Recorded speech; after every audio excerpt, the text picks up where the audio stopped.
Olá, tudo bem? De acordo com a Organização Mundial da Saúde, a catarata é responsável por mais de 50% dos casos de cegueira em todo o planeta.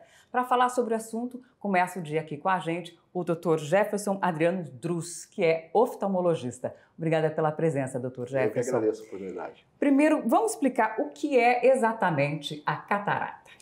A catarata, como você já falou, é a maior causa de cegueira reversível no mundo e ela se dá pela opacidade do cristalino. Dentro do olho, será que eu consigo mostrar aqui para você?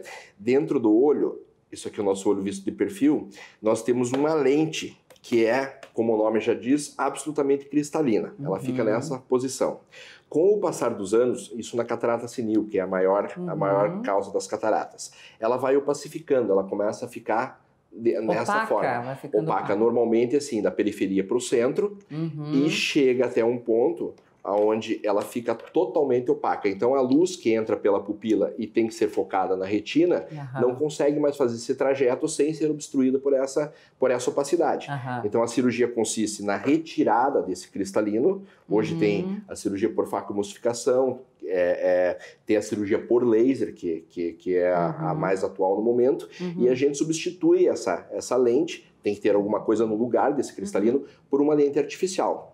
E essa lente aí vai ter diversas funções. Ou ela é uma lente que vai simplesmente substituir o cristalino, ou ela pode ter o objetivo de diminuir o grau do paciente, diminuir a dependência do uso de óculos. Doutor, todo mundo vai ter catarata? É um processo de envelhecimento. Se você examinar um paciente já de idade, você vai encontrar um pouco de opacidade. É diferente o paciente que vai ter catarata, vai. Agora, se vai ser uma catarata clinicamente significativa, que o paciente note que isso está atrapalhando, aí vai depender de cada um, vai depender de fatores regionais, vai depender da profissão do paciente, quem usa muito a visão vai perceber antes. Isso influi nessa questão da catarata? Não na questão da catarata em si, mas influi, por exemplo, pega um paciente, um advogado que lê bastante, ele vai notar que a visão está caindo antes de um paciente, de um agricultor, ele provavelmente. Ele nota antes porque ele precisa dessa visão mais... E claro, tem fatores que aceleram essa catarata. Diabetes é um deles, hipertensão arterial pode gerar, alguns medicamentos, como corticoides, o crônico de corticoide para asma, para bronquite, pode fazer com que o cristalino opacifique antes do normal, antes do tempo. E nós estamos falando até agora só de catarata senil, mas tem a catarata congênita, que é a criança... O que seria a criança nasce com a catarata por algum distúrbio durante a gestação. Pode acontecer. Pode acontecer. Hoje não é mais tão comum, mas acontece ainda. A catarata traumática, na época não era obrigatório o uso do cinto de segurança, era muito comum a catarata. Exatamente, e acabava... pelo trauma, onde o trauma direto sobre o cristalino gerava opacidade, ou a catarata medicamentosa, como eu te falei, também é uma causa, mas assim... A grande maioria é a catarata senil e que começa a partir dos 50 anos, o teu cristalino começa a ficar cansado, começa a cair tua visão de perto, é o primeiro sinal já de envelhecimento. O primeiro sinal é você não conseguir ler de perto. Focar de perto.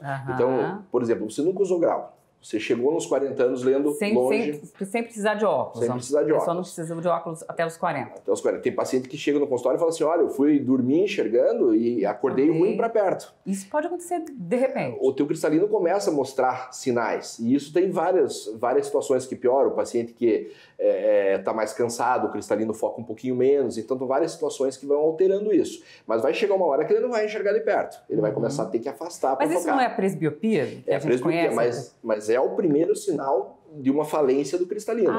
O segundo sinal passa a ser a opacidade, que daí vai gerar a catarata. E as pessoas, elas notam, não tem outro sintoma, é a questão da visão, da percepção da visão. Da perda da visão. Alguns relatam como perda de visão periférica, muitos pacientes reclamam muito da visão noturna, eles falam, olha, durante o dia eu até enxergo bem, mas à noite eu vou dirigir, eu vejo a luz dos carros que espalham, eles começam a perceber isso normalmente à noite, principalmente para quem dirige bastante. Isso daí já é mais perceptível. É a pessoa que tem todos esses sintomas, ela tem que procurar um oftalmologista. Sim. No consultório, o que é verificado para confirmar a questão da catarata?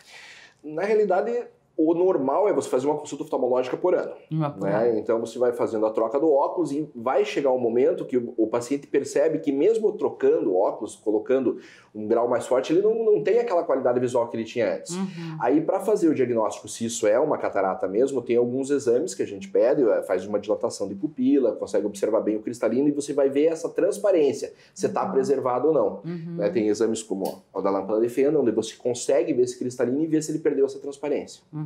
E doutor, a pessoa que teve uma perda grande de visão por causa da catarata, ela consegue recuperar com a cirurgia? Se o motivo for... É reversível? Você consegue? É absolutamente reversível se o motivo for só a catarata. O que ocorre muitas vezes, você ouve paciente que fala assim, mas a minha vizinha operou e não ficou bom. A gente ouve isso, então, né? Porque tinha alguma situação atrelada à catarata. Além da catarata, poderia ter outra coisa. Paciente diabético, por exemplo, ele tem a catarata, desenvolveu a catarata, que é reversível, mas ele tem uma retinopatia diabética, que é uma doença no fundo de olho, que não é mais reversível. Então ele consegue, muitas vezes, parar o processo de degradação da visão pelo fundo de olho e melhorar um pouco pela retirada da catarata, mas não vai ter a visão que ele tinha antigamente. Exatamente, mas a catarata em si... o que for culpa da catarata vai ser resolvida com a cirurgia. E a catarata, ela só é resolvida com cirurgia ou existe colírio? Como é que é o tratamento? Como é uma opacidade do cristalino, você tem que retirar esse cristalino, tá? E substituir por uma lente intraocular. Não tem outra hipótese. As pessoas não têm medo, às vezes, de colocar uma lente que vai ficar no olho, isso assusta, deve assustar os pacientes também. Mas assim, ela é imperceptível, como uma prótese de quadril. Se você não falar para o paciente, ele não vai perceber que tem essa lente. Né? Então, assim, a lente vai ocupar um espaço que antes tinha o cristalino, que não pode ficar sem ele. Para você ter uma ideia, um paciente emétrope, que é um paciente sem grau, normalmente o cristalino tem 21 graus. Então não tem como você retirar esse cristalino e esse paciente ficar sem grau. Antigamente, isso há 40 anos atrás, quando existia a lente intraocular, o paciente usava o catral, que era um óculos super grosso para compensar esse grau. Hoje não se faz mais. Hoje a cirurgia, a lente intraocular, salvo algumas situações, é uma parte obrigatória da cirurgia de catarata. E quem tiver que fazer a cirurgia de catarata, tem que observar essa questão da lente? Porque já que é uma coisa que vai ficar, né? É uma prótese, vamos dizer assim, ela tem diferenças de lentes, tem diferenças substanciais. O que o paciente deve observar e o profissional também, doutor? Desde o material da lente, existem materiais diferentes, né? Hoje a gente usa um acrílico dobrável, que é o que tem de mais moderno. É a lente de maior aceitação no mercado. Tem lentes hidrofílicas, lentes hidrofóbicas, que daí já são situações que é difícil explicar. Mas basicamente é assim, quando você vai operar um paciente, você tem que ver se ele tem alguma alteração de fundo de olho, por exemplo, alguma degeneração que é ligada ao envelhecimento, é melhor que você use uma lente com filtro ultravioleta, uma lente amarela. Tá? Então tem lentes específicas para isso. Se o paciente tem o desejo de não usar o óculos, tem lentes com finalidades refrativas.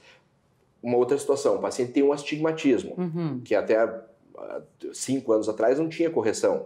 Hoje existem lentes tóricas, que são lentes que corrigem o astigmatismo corneano dentro do globo ocular.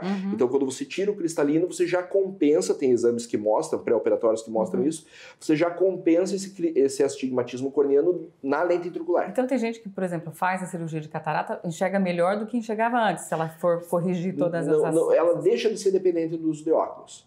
Claro, a gente sempre explica para o paciente assim, a lente intraocular, tem lentes bifocais, tem lentes multifocais, elas vão dar uma liberdade do uso de óculos para você pegar o teu celular e ver uma mensagem, para você chegar no mercado e ver o preço de um produto, para você conseguir dirigir sem o óculos, mas tem situações que mesmo com essas lentes mais modernas, você pode precisar de um óculos. Eu vou ler a bula de um remédio aqui, é muito pequenininha. Então isso pode ser que o óculos seja necessário, mas isso não traz um insucesso na cirurgia. Quer dizer, ela resolve a catarata e ela vai ter uma independência para a vida social, pelo menos ela vai ter sem o óculos. E a catarata, ela atinge as duas Normalmente sim, mas ela vem normalmente também em tempos diferentes. É muito raro você pegar o mesmo nível da catarata absolutamente igual nos dos dois olhos. Então o olho vai aparecer um pouquinho antes, se você opera esse olho, e eu normalmente gosto de um prazo de 1 semana entre um olho e o outro para operar. O ideal não é fazer os dois no mesmo dia? Não, a gente nunca faz os dois no mesmo dia. Nunca faz? Não. Por que não faz? Porque é uma cirurgia intraocular. Então assim, apesar de ser, hoje como eu te falei, pelo laser, Sim. todo equipamento que a gente usa tecnologia, é mais descartável, tudo mais, é uma cirurgia intraocular, existe o risco de uma infecção. Então a gente sempre faz um olho, espera ver a recuperação desse olho e já em seguida indica o segundo olho. E faz o outro. E quais são os cuidados nesse pós-operatório aí que a pessoa tem que ter, doutor? Mudou muito de um tempo para cá. Né? Quando eu comecei na oftalmologia, lá 25 anos atrás, a gente fazia com corte ainda, então tinha ponto no olho. Sim. Aí você orientava o paciente que ele não podia coçar os olhos, que ele não podia baixar a cabeça, não podia erguer peso. Hoje, com a vinda depois do ultrassom e agora por último do laser, a gente faz uma incisão de 1,2 milímetros, então não tem mais o ponto, a lente intraocular não tem mais esse risco de ficar deslocando dentro do olho. Então assim, os cuidados são evitar um trauma direto, né? Claro, pingar os colírios que a gente prescreve por um tempo do pós-operatório, manipular com a mão bem limpa, mas assim, não tem mais o resguardo que tinha antigamente na cirurgia. Devido ao laser, devido à tecnologia? Devido à tecnologia que foi melhorando. Eu normalmente peço para afastar de atividades físicas durante 7 dias. Tá? Atividades que têm risco de trauma um pouco mais de tempo. Tá? Mas assim, uma caminhada normalmente 7 dias. Existe como evitar a catarata ou não? Ela vai aparecer, mas assim, como eu te falei, tem situações que aceleram ela. Né? Então o uso de óculos de sol com filtro ultravioleta teoricamente diminui um pouco a incidência de raios ultravioletas no cristalino e vai diminuir o aparecimento da catarata. A importância de usar, né? De ter essa proteção. Mas tem situações que não tem como, né? Você tem uma doença reumática, por exemplo, que você tem que usar o corticoide. Então, existe uma relação do corticoide com a catarata? Existe, é muito comum pacientes jovens, a gente opera pacientes com uns 20 e poucos anos que usam corticoide de maneira crônica e que desenvolvem a catarata. Qual que é a relação, doutor? Por que o corticoide pode ele provocar muda essa transparência do cristalino, esse equilíbrio que existe no cristalino que faz com que ele fique transparente e vá perdendo a transparência só pela idade, o corticoide altera isso. Ele tem acaba... Por isso, o cuidado, né, para não ficar usando tanto corticoide assim. Né? Colírio de corticoide, daí já entra em outro aspecto, mas além de desenvolver a catarata, pode desenvolver o glaucoma, porque aumenta a pressão do olho. Então tem situações assim que esses medicamentos, se não forem prescritos por um médico, devem ser evitados. Né?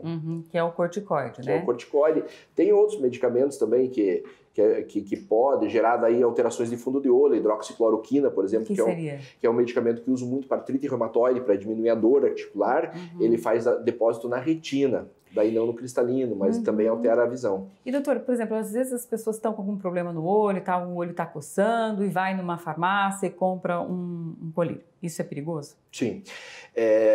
Hoje o controle já está mais específico para essa área de antibióticos. Você não consegue comprar um antibiótico... Você precisa da receita, né? Sem a receita, que era um grande problema, porque o paciente saía usando um colírio de antibiótico, tinha uma conjuntivite alérgica e acabava criando uma resistência.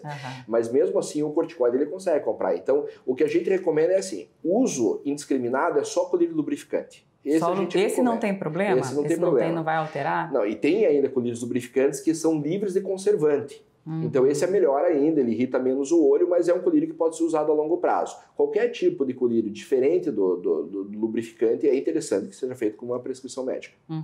E dentro de quanto tempo a pessoa começa a enxergar bem depois que ela faz a cirurgia? Vai depender muito da intensidade da catarata, porque como a gente usa um equipamento que gera ondas de ultrassom para tirar essa catarata de dentro do olho, isso agride um pouquinho a córnea.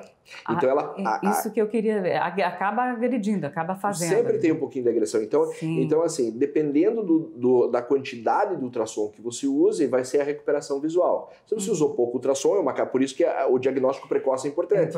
Você pega uma catarata bem no início, o paciente no dia seguinte está com a visão boa. Você pega uma catarata extremamente dura, que você tem que usar muito ultrassom, esse paciente vai demorar 1 semana para ter uma qualidade aceitável de visão.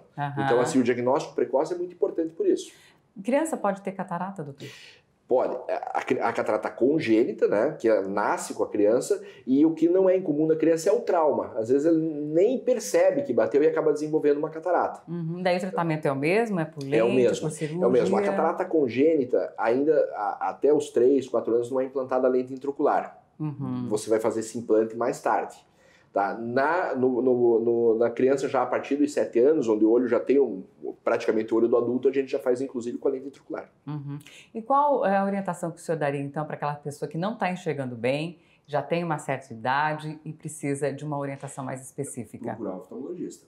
Tá? É só o exame clínico que vai dizer se é uma catarata, se é um glaucoma, se é uma alteração. Só o oftalmologista que vai dizer. Só o oftalmologista vai poder dizer isso. Tá? Evitar esse negócio de, eu peguei o óculos da minha esposa aqui e dá uma melhorada. Eu comprei óculos lá em algum lugar que eu consigo enxergar mais, porque daí a pessoa vai aumentando a lente. Então, porque o óculos, principalmente para perto, ele funciona como uma lente de aumento. Ele tá pondo uma lupa ali na frente, né? Sim, exato. E muita gente, o óculos é quase uma lupa. É quase uma lupa. Então, assim, às vezes ele tá